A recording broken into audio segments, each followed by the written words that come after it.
Capítulo 5. El juego que Iwata se esfuerza por hacer. La consola que imaginamos. A medida que las consolas ganaban popularidad, cada vez eran más las familias que compraban televisores para sus casas. El número de televisores en cada hogar iba aumentando en proporción a la popularidad de las consolas y los videojuegos.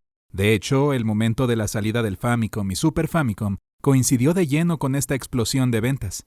Sin embargo, con la llegada de los televisores de pantalla plana y la era de la retransmisión digital, llegó el momento en que casi todos teníamos un enorme televisor de muchas pulgadas en la sala de estar. Nintendo Wii fue diseñada concretamente para conectarse y sacar partido a estos televisores. Dadas sus enormes pantallas, el jugador contaría con espacio suficiente para ponerse enfrente, mover su cuerpo y pasar un buen rato jugando más allá de presionar los botones en un control. En mi humilde opinión, creo que fue un avance maravilloso. Tuvimos en cuenta el entorno en que se juega a la consola, en lugar de centrarnos únicamente en su rendimiento. Evidentemente, los jugadores buscan un tipo de experiencia u otra cuando encienden una consola.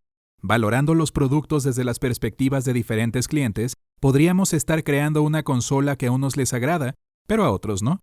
Aunque nosotros desarrollemos un producto bajo cierto criterio, luego cada uno lo interpretará a su propia manera. Nuestro objetivo era crear una consola que pudiese satisfacer muchos tipos de gustos diferentes. En la industria automotriz, por ejemplo, es posible desarrollar una amplia gama de coches al gusto de cada persona, pero las videoconsolas de Nintendo son diferentes. Tratamos de apuntar a algo que sea atractivo desde cualquier perspectiva. Pero es precisamente en el intento de satisfacer las distintas perspectivas cuando surgen los problemas. Por ejemplo, ¿qué harán los jugadores que no tengan internet? Vamos considerando tantos ángulos como sea posible y rellenando los agujeros que van surgiendo en el proceso dentro de los límites de la lógica. En una era como la actual, lo que buscamos es crear una consola con la que la gente pueda entrar en contacto a diario, en lugar de buscar el momento y el espacio para jugar todos los días. Sería ideal tener una consola que se adaptase al día a día del jugador. Hubo una época en la que, aunque los videojuegos estaban muy de moda y tenían mucho seguimiento, había muchas personas que sentían que no eran para ellos y nunca tocaban una consola. Mi meta es que incluso personas así piensen que la consola no es molesta, sino que les resultara útil y atractiva como medio de entretenimiento. A menudo pienso que sería maravilloso si más y más personas llegasen a entender la diversión que pueden proporcionar los videojuegos cuando forman parte de tu día a día. En su remoto origen, las videoconsolas eran juguetes que usan la televisión, pero creo que la definición de juguete se queda muy corta. Muchas personas encienden el televisor inconscientemente cuando llegan a casa. La razón por la que lo hacen, incluso si no hay ningún programa en particular que quieren ver, es que cuando cruzan la puerta simplemente sienten el deseo de hacerlo. Al encenderla con el control a distancia, siempre hay algo de entretenimiento para ver y distraerse, y se sienten un poco más alegres que si estuvieran sin hacer nada. Creo que es por eso por lo que los televisores son algo tan popular en todo el mundo. De la misma forma, pienso que sería agradable una consola que se pudiera encender a diario de la misma manera. Sin embargo, no es tan fácil de conseguir. A diferencia del televisor, si los jugadores no fueran a las tiendas a comprar los videojuegos, no se venderían y no tendrían motivos para encender su consola. Además, juegos en todo el mundo que son muy divertidos, pero muchas personas no los juegan porque simplemente no los conocen. De hecho, abundan los casos así.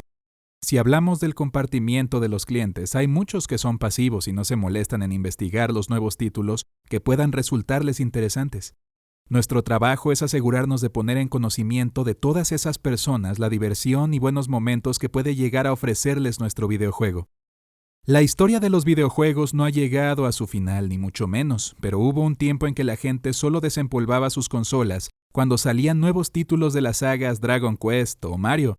Los compraban, iban a sus casas y conectaban sus consolas a la televisión. Emocionados, a raíz de juegos como estos, encendían la consola todos los días. Por eso yo quería crear una consola que la gente quisiera encender a diario con la misma ilusión. Esa era mi forma de pensar. Primero, crea la plataforma y la experiencia de juego. En mi opinión, diría que los jugadores recuerdan la emoción y la diversión que sintieron al jugar a un videojuego incluso 10 o 15 años después de jugar. Por supuesto, las novelas y las películas también impresionan, pero en mi caso incluso recuerdo que una película o una serie me gustó mucho. A veces ni siquiera puedo recordar su sinopsis, sin embargo, los juegos son un tipo de entretenimiento con el que puedes interactuar y sumergirte profundamente en la trama. por lo que la forma en la que el jugador conecta es realmente inmersiva en comparación con otras formas de entretenimiento. En ese sentido, no es necesario ser un jugador empedernido para jugar a videojuegos y sumergirse en ellos. Pero dentro de los géneros y temáticas que manejamos en la industria, el número de aficionados a los videojuegos no aumentará a no ser que haya alicientes diferentes a los del pasado que les motiven. Por lo tanto, en la época del Nintendo 10, con el objetivo de aumentar el número de aficionados a los videojuegos, abordamos activamente temas y formas de juego que no habían sido explotadas en el pasado. Para mí es una gran satisfacción ver a personas de todo el mundo disfrutando con un videojuego que hemos creado y experimentado sensaciones nuevas. Porque cuantas más emociones diferentes experimenten mientras juegan, más y más crecerá su deseo de jugar. Se trata de dejar de pensar en las limitaciones e imaginar hasta dónde podría llegar una experiencia de juego. Por eso en las consolas que fabricamos, primero creamos una plataforma estructural donde cada persona pueda jugar a su manera y compartir sus experiencias con los demás. Si el hardware ha sido diseñado para hacer posible que haya variedad de jugabilidad, eso influirá en gran medida en que la experiencia sea mucho más atractiva. Por lo tanto, nuestras consolas no tienen como prioridad el alto rendimiento, sino contar con una amplia gama de juegos y aportar distintas experiencias para satisfacer la curiosidad del jugador. Por otra parte, también me encanta escuchar a los jugadores decir, el juego llamado tal, que saldrá próximamente, es increíble. Para seguir escuchando opiniones así, trabajamos duro día a día. Aunque la idea parezca irracional en un principio, inténtalo. Al desarrollar el Wii, mi principal preocupación era encontrar la forma de evitar que los videojuegos fuesen mal vistos por las familias. Es una hipótesis que se me ocurrió, pero me preguntaba cuál sería el resultado si los padres pudiesen establecer límites que sus hijos jugasen a los videojuegos. 1 hora al día y programar que la consola se apagase automáticamente después de transcurrida dicha hora. Aunque es irónico que el presidente de una compañía de videojuegos tuviese una idea como esta. Por supuesto, la partida se guardaría automáticamente justo antes de apagarse. Al principio no fue más que una idea descabellada, pero acabé planteándomelo como algo serio. Sin embargo, supe que no podría dar un paso tan importante como implementar este sistema sin reflexionar y discutirlo con el resto de compañeros. Al menos valía la pena entablar una discusión sobre ello, y de hecho la discusión fue bastante acalorada. Lo cierto es que era una idea muy radical, pero de no ser tan extrema, la hostilidad de los padres y madres hacia los videojuegos no desaparecería. Discutimos si era técnicamente posible crear una función que guardase los datos de la partida después de 1 hora. Desconectase la consola y poder retomarlo justo ahí al día siguiente. Al final el concepto parecía demasiado complejo y barajamos otras alternativas, por lo que esta función se quedó en el aire. Derivado de todo esto nació el historial de juego, donde los jugadores podrían comprobar a qué juego y cuánto tiempo habían jugado. De modo que, en lugar de apagar la consola drásticamente para mantener la promesa de que el niño jugaría 1 hora al día, pensamos que sería mejor poder mantener esa promesa mediante la comprobación del historial de juego. De esta forma se fomentaba la comunicación entre padres e hijos y se les incitaba a ser responsables. Cuando lo propuse por primera vez no era más que una idea absurda. Pero finalmente valió la pena el debate y lo que logramos a raíz de ello.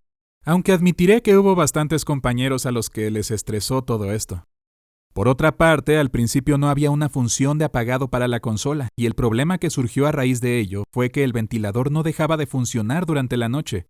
Wii podría haberse convertido en una máquina de insomnio conectada a las 24 horas del día, y no pude conformarme y dejarlo así. Porque sabía que cuando los ventiladores de la consola hicieran ruido en la mitad de la noche, los padres y madres gritarían, ¡otra vez dejaste la consola encendida! Y la desconectarían de la corriente por ser molesta. El temor de mantener el mismo rumbo. En su momento no era tan optimista acerca de que Nintendo 10 fuera a cosechar tanto éxito, incluso en Europa y América, donde casi ha llegado a convertirse en un fenómeno social y cultural.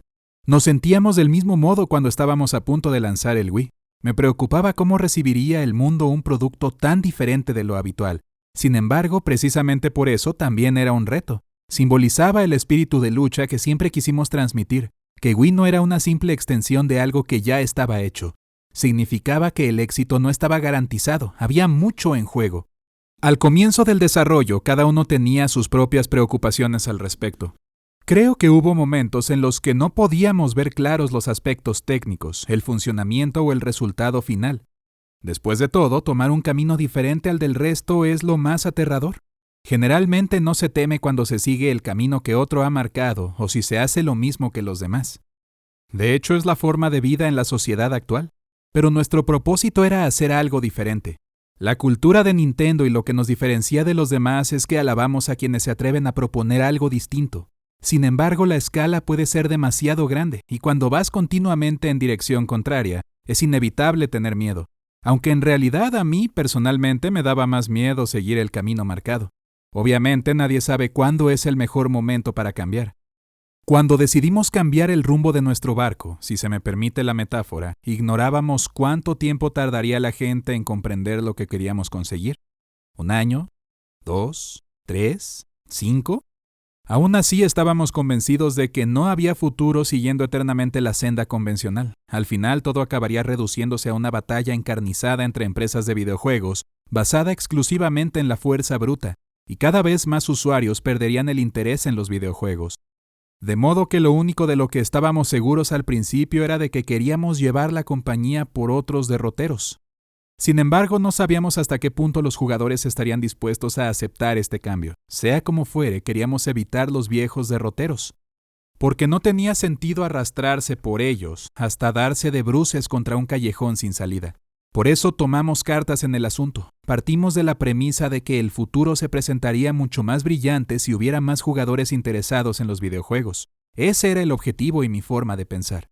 Incluso si pudiera dar marcha atrás, volvería a hacer lo mismo.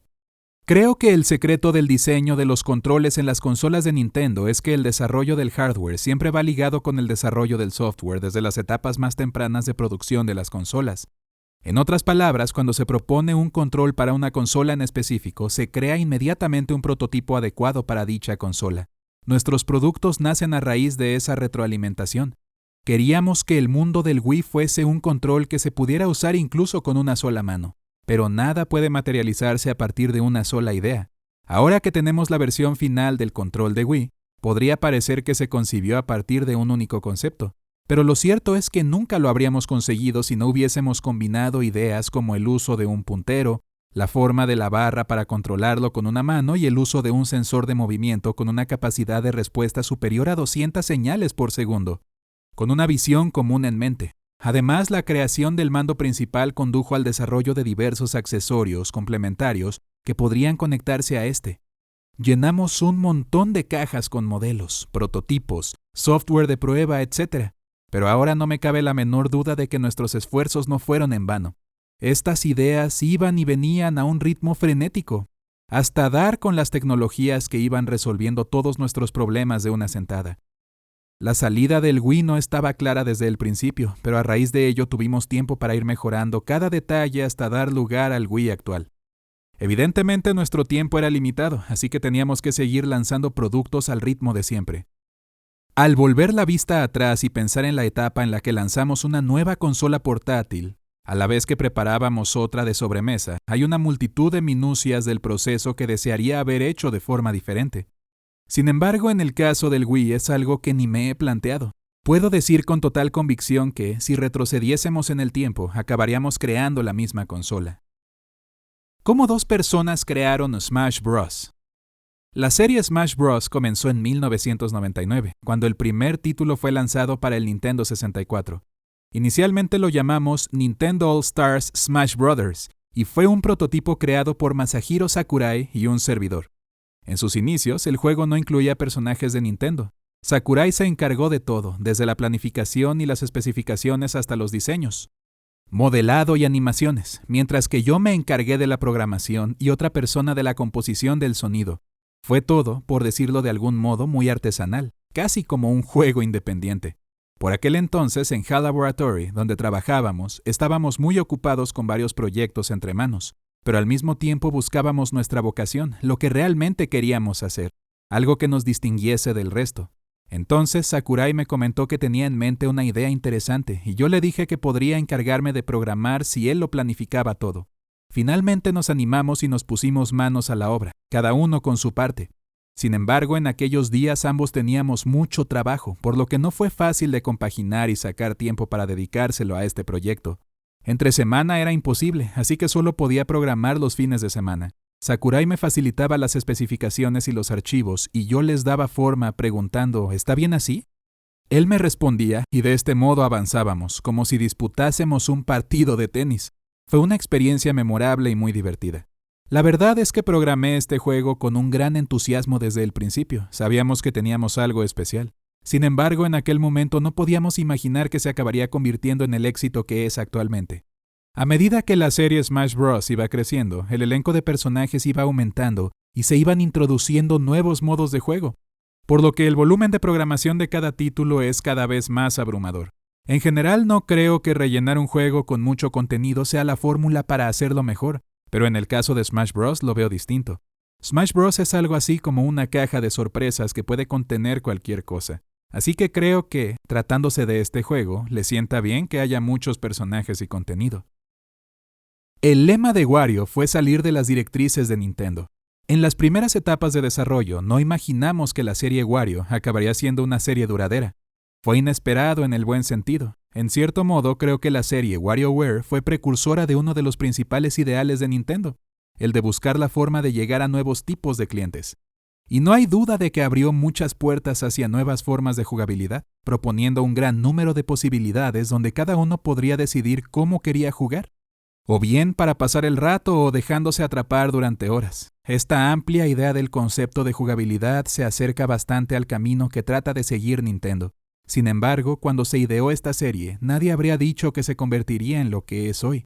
Cuando creamos WarioWare, recuerdo que solía decir, con este juego salgamos de las directrices de Nintendo. Curiosamente, aquellas palabras se convirtieron en el lema para vender el primer Wario. Shigeru Miyamoto fue quien planificó el lanzamiento y puso todo su empeño en sacarlo adelante.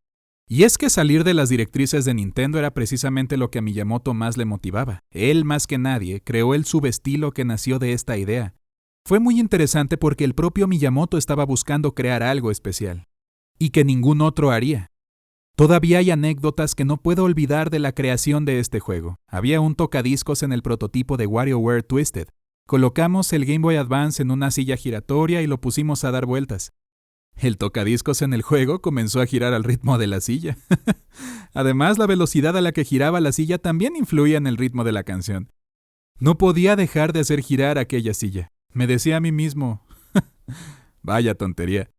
Pero por mucho que lo dijera, estaba disfrutando como si fuera un niño. Jugadores casuales y jugadores veteranos. Me empeñé en cambiar el nombre oficial del control del Wii a Wiimote y que fuese inalámbrico.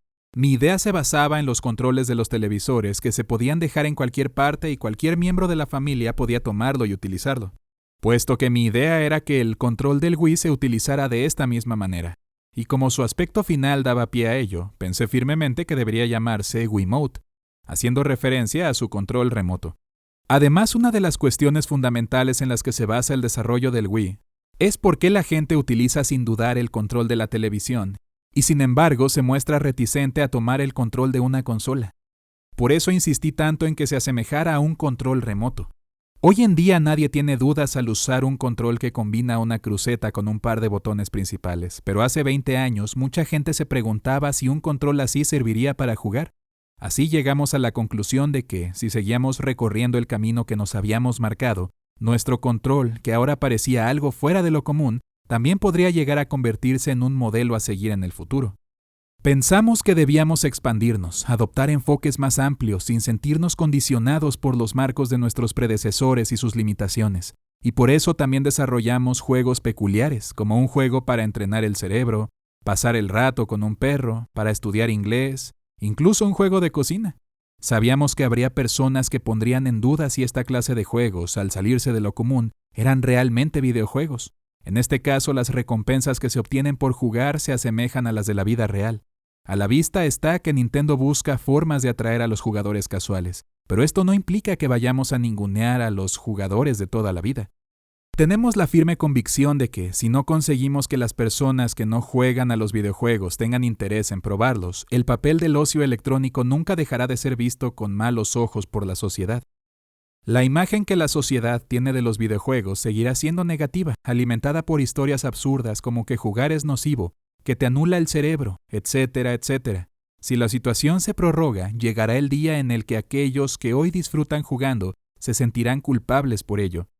Si las personas que no han probado un videojuego en toda su vida empiezan ahora y descubren la gran fuente de entretenimiento que ofrecen, es muy probable que la actitud general cambie. Si la sociedad es más tolerante con las personas que disfrutan jugando videojuegos, será más fácil producir más juegos clásicos. Nintendo quiere atraer a aquellos que nunca han jugado, pero tampoco van a descuidar sus sagas más clásicas, como The Legend of Zelda. Muy al contrario, invertimos 4 años y una cantidad de esfuerzo inconmensurable en el desarrollo del nuevo Zelda. Nuestra pasión no ha cambiado y nuestro compromiso es indudable. Creo que se puede crear un buen producto con una buena idea, sin desaprovechar excesivo tiempo o valiosos recursos. Este principio surgió a raíz del éxito del Nintendo 10, pero al mismo tiempo desearía que los jugadores que prueben un juego como Zelda sean conscientes de lo mucho que nos hemos dejado la piel en su calidad y nivel de producción. Me gustaría que fueran conscientes de todo ello y pensaran, los creadores han debido de volcar sus corazones y sus almas en esto, es algo increíble. Eso también es importante para nosotros. Dicho lo cual, tampoco es que creemos videojuegos para jugadores casuales y para jugadores veteranos como si fueran algo distinto. No creo que los jugadores casuales y los jugadores veteranos deban categorizarse por separado. Después de todo, ¿no fuimos todos jugadores casuales en nuestros inicios? Algunas personas comienzan como jugadores casuales y otras simplemente no pueden vivir sin jugar a un videojuego. Si estos dos conceptos se tratan como si fueran diferentes u opuestos por naturaleza, no beneficiaría al sector. Incluso los jugadores más entusiastas que tienen una habilidad extraordinaria jugando, en su día también fueron jugadores casuales que decidieron darle una oportunidad a los videojuegos. Es muy importante que sigan llegando nuevos aficionados al mundo de los videojuegos. Si no facilitamos la entrada a nuevas personas, no habrá futuros clientes. Fragmento de las palabras de Iwata, 5ª parte. A veces, jugando, se puede encontrar una piedra que a priori parece que no tenga una razón para estar ahí. Si le preguntas al responsable la razón por la que puso ahí aquella piedra, es probable que responda ¿y por qué no? Ese por qué no podría esconder la peor razón imaginable. Al crear un videojuego, al principio siempre hay mucho que queremos agregar, pero acumular demasiadas funciones o contenido no hará que el juego sea mejor. Cuando somos conscientes de lo que es esencial para nuestro juego, es cuando es importante decidir qué recortar en el proceso creativo. De lo que somos muy conscientes en la creación de nuestras consolas es de que el hardware y el software deben complementarse de forma sencilla para que todo funcione. De este modo, tanto niños como personas mayores pueden disfrutar de la experiencia por igual, sin tener que leer pesadas instrucciones. Una vez que se lanza un producto al mercado, el precio se reduce gradualmente a lo largo de 5 años en base a la demanda. Pero si la demanda no baja, no entiendo por qué reducir el precio de esa manera. Mi opinión personal es que, al bajar el precio con el tiempo, el fabricante le está transmitiendo indirectamente a los clientes que es mejor esperar para comprar, y eso siempre me pareció un enfoque extraño. Por supuesto, no pretendo negar el recorte de precios, pero sí pienso que aquellos que apoyan el producto comprándolo desde el primer día, en lugar de sentirse recompensados, podrían sentirse mal y quejarse por haber pagado más que otras personas. Siempre traté de evitar esta clase de situaciones. Al trabajar en distintos proyectos, acabé dándome cuenta de que lo realmente importante no es agregar sin ton ni son, sino ser capaz de decidir de qué se prescinde. Cada vez que damos un paso adelante, se abre un abanico de oportunidades para incorporar diferentes técnicas, pero en su mayor parte se van dejando pasar porque no es el momento adecuado para utilizarlas. No estoy seguro de si esta metáfora es apropiada, pero desarrollar hardware es como estar sentado en un buffet libre de sushi con cinta transportadora, contemplando las diferentes piezas de sushi dando vueltas, observándolas hasta que ves una pieza perfecta y gritas ¡esa! Y la tomas. Así es para mí el desarrollo de hardware. En el mundo del entretenimiento, los jugadores pierden interés si no se les presentan nuevas fórmulas e incentivos. Hay quien dice que las restricciones fomentan la creatividad. Un juego no necesita ser como una enciclopedia. Si tienes una buena idea y la desarrollas con el enfoque correcto, podría parecerse más a una revista o a un cómic. Al crear la estructura de un videojuego, siempre entra en juego el equilibrio. Si hago esto, no puedo hacer aquello. Pero también, ya que estas dos opciones tienen relación, quizás sea interesante combinarlas. Los juegos de hoy en día tienden a no girar en torno a una característica interesante, sino a combinaciones complicadas. Esto es lo que los hace poco satisfactorios. Es justo lo que pasa cuando el desarrollo se basa en añadir más y más y más sin un buen objetivo en mente. La esencia de Zelda desafía toda explicación, pero de alguna forma acabó convirtiéndose en algo muy reconocido. Puedo decir que Zelda no nació de la cabeza de una sola persona, sino que fue el resultado de la unión de muchos cerebros pensantes y de compartir ideas para lograr esa esencia de Zelda, que se mantiene en constante y emocionante evolución, inspirando nuevas ideas. No sé muy bien cómo explicarlo, pero cuando estamos desarrollando algún título de la saga, dedicándole tantos esfuerzos y preocupaciones, cuando al final damos con la forma ideal de resolver un problema, escuchamos ese sonido de Zelda dentro de nuestras cabezas. Cuando escucho el sonido que me dice que he resuelto el acertijo, por mucho que me haya costado, me entran ganas de afrontar el siguiente reto de inmediato. Para mí, esa es la parte de la esencia de Zelda. En mi opinión, los juegos online siempre han sido el espacio ideal para el más fuerte. Es decir, una persona lo pasa genial siendo el mejor, mientras que otros cientos o miles sufren por ser inferiores. No lo veo un mal planteamiento como tal, pero me hace preguntarme cuántos jugadores potenciales no se atreven a darle una oportunidad a un juego competitivo a causa del miedo a no poder seguir el ritmo o exigencia de otros competidores.